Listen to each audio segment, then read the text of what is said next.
5 महीने हुए खड़े थे। फाला दा मरीज है तो पिया होया। ये बच्चा है कि वो लाहौर गया हुआ है। खारे को जंग दी लपसी के ना उसी निक्का जिहा बच्चा है।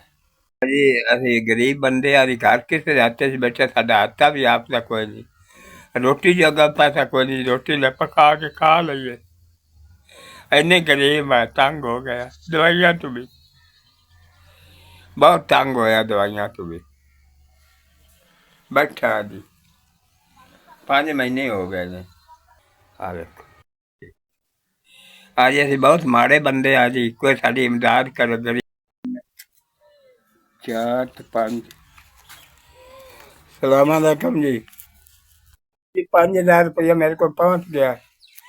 अल्लाह थोड़े कारोबार बरकत पावे, बहुत बहुत थानू अल्लाह देवे, थोड़े बच्चों की अल्लाह तंदुरुस्ती रखे।